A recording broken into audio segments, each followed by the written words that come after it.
Hi friends, ನಾವು ಇವತ್ತು ಬೆಳಗ್ಗೆ ವಾಕಿಗೆ ಬಂದಿದ್ದೀರಿ. ಏನಂದರೆ ಇಲ್ಲಿ ಒಂದು ಮರ ಕಾಣಿಸ್ತೈತಲ್ವಾ, ಆ ಮರ ಹಣ್ಣು ನಮ್ಮ ಕಡೆ ಹತ್ತಿ ಹಣ್ಣು ಅಂತಾರೆ. ಈಗ ಒಂದೊಂದು ಕಡೆ ಒಂದೊಂದು ರೀತಿನಾಗ ಹೇಳ್ತಾರೆ. ಹಾಗೆ ಒಂದೊಂದು ಕಡೆ ಒಂದೊಂದು ರೀತಿ ಹಣ್ಣು ಹೆಸರು, ಹಣ್ಣಿನ ಹೆಸರು ಹೇಳ್ತಾರೆ. ನಿಮ್ಮ ಕಡೆ ಏನು ಹೆಸರು ಹೇಳ್ತಾರೆ ಹಣ್ಣಿಗೆ ತಿಳಿಸಿ. ಈ ಹಣ್ಣು ಬಂದು ತುಂಬ ಉಪಯೋಗ ಆಗುತ್ತೆ ಶುಗರ್ ಇರೋರಿಗೆ.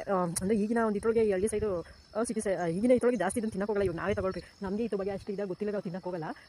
ಅಂದರೆ ಚೆನ್ನಾಗಿರುತ್ತೆ, ಒಳ್ಳೇದು, ಆರೋಗ್ಯಕ್ಕೆ ಒಳ್ಳೇದು. ಅದೇ ಹೇಳ್ತಾರಲ್ಲ, ಕೊಂಡ್ಕೊಂಡು ತಿನ್ನೋದು ನನಗೆ ಏನೋ ಹಿಂದೆ ಹೇಳ್ತಾರೆ. ಹಾಗೆ ಇದು ಇಲ್ಲಿ ಮರದಲ್ಲಿ ಬಿದ್ದು ಇಟ್ಟಾಡ್ತೈತೆ, ಯಾರು ತಿನ್ನೋ ಯಾರು ಇಲ್ಲ. ಅಂಗಡಿಗಳಾದರೆ ಅಂಗಡಿಗಳನ್ನು ಮಾಡಿದ್ರಾಗನೇ ಎಲ್ಲ ಬಾಚಿ ಬಿದ್ದು ಹೋಗ್ತಾರೆ. ಏನಾದರೂ ಒಂದು ವೀಡಿಯೋ ಹಾಕ್ಬಿಟ್ರೆ ಈ ಥರ ಹಿಂಗೆ ಅಂತ ಹಣ್ಣಿನ ಬಗ್ಗೆ ಬರೆದು ಒಂದು ವೀಡಿಯೋ ಹಾಕ್ಬಿಟ್ರೆ ಈ ಹಣ್ಣು ಮಾತಾ ಇದ್ರೂ ಸುದ ಬಾಚಿ ಹೋಗ್ತಾರೆ. ಕೆಲವೊಂದು ಕಡೆ ಮಾರ್ತಾರೆ, ಈ ಹಣ್ಣು ಸಿಗಲ್ಲ. ಆದರೆ ನಮ್ಮ ಕಡೆ ಮರನೇ ಇದೆ ನೋಡಿ ಫ್ರೆಂಡ್ಸ್. ಹಳ್ಳು ಎಲ್ಲ ತಿಂತಾಯ್ತು ನೋಡು ಅದನ್ನು, ಅಲ್ಲ ಅದು ನೋಡ್ದಾ? ಹಾಂ, ಎರಡವೇ ಇದು ಇಷ್ಟಪ್ಪ ಐತೆ. ಆಮೇಲೆ ದಪ್ಪ ಐತೆ. ಅದೇ ವಿದ್ಯೆ ನಿಮಗೆ ತಂದ್ಕೊಡ್ತಾ ಇದ್ದೀನಿ ನೋಡು. ಫ್ರೆಂಡ್ಸ್, ಆ ಮರದ ಹೆಸ್ರನ್ನ ತೆಲುಗುನಾಗ ಏನು ಹೇಳೋದಂದರೆ ಅತ್ತಿ ಫಲಂ. ತೆಲುಗುನಾಗ ತಮಿಳಾಗ ಹೇಳ್ತಾರೆ ಅತ್ತಿ ಫಲಂ ಅಂತ.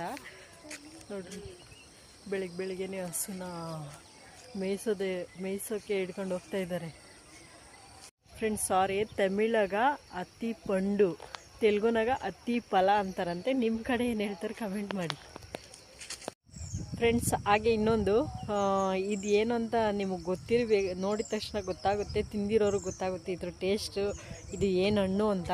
ನಾವು ಇದನ್ನ ಜ್ಯೂಸ್ ಹಣ್ಣು ಅಂತ ಹೇಳ್ತೀರಿ, ನೀವೇನು ಹೇಳ್ತೀರೋ ಗೊತ್ತಿಲ್ಲ. ಏನು ಹೇಳ್ತೀರಾ ಕಮೆಂಟ್ ಮಾಡಿರಿ. ಇದು ಬಂದು ಇವಾಗ ಈ ಹಣ್ಣನ್ನ ಫ್ರೆಂಡ್ಸ್ ನಾವೇನು ಮಾಡ್ತಾಯಿದ್ರಿ ಅಂದರೆ, ಸ್ಕೂಲ್ಗೆ ಹೋಗೋ ಟೈಮಲ್ಲಿ ರೋಡ್ ಸೈಡಲ್ಲೆಲ್ಲ ಇರುತ್ತೆ. ರೋಡ್ ಸೈಡಲ್ಲಿ ಇದ್ದಾಗ ನಾವು ಇದನ್ನು ಕಿತ್ಕೊಂಡು ಒಬ್ರಿಗಿಂತ ಒಬ್ಬರು ಕಿತ್ಲಾಡ್ಕೊಂಡು ಹೋಗಿ ಕಿತ್ಕೊಂಡು ನನಗೆ ಇಷ್ಟು ಸಿಕ್ತು ಅಷ್ಟು ಸಿಕ್ತು ಅಂತ ಹೇಳಿ ಕಿತ್ಲಾಡ್ಕೊಂಡು ನಾವು ತಿಂತಾಯಿದ್ರಿ.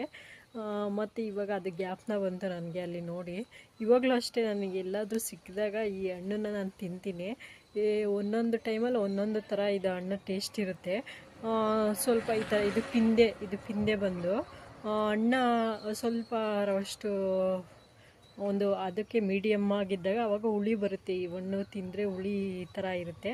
ಅದೇ ಇದು ಮೇಲ್ಗಡೆ ಇರೋದೆಲ್ಲ ಯೆಲ್ಲೋ ಕಲರ್ ಆಗಿಬಿಟ್ರೆ, ಹಣ್ಣು ಫುಲ್ ಹಣ್ಣಾಗಿಬಿಟ್ರೆ ಅದು ಸ್ವೀಟ್ ಆಗಿರುತ್ತೆ. ಇದ್ರೊಳಗೆ ಒಂದೊಂದು ಟೈಮಲ್ಲಿ ಒಂದೊಂದು ಟೇಸ್ಟ್ ಸಿಗುತ್ತೆ.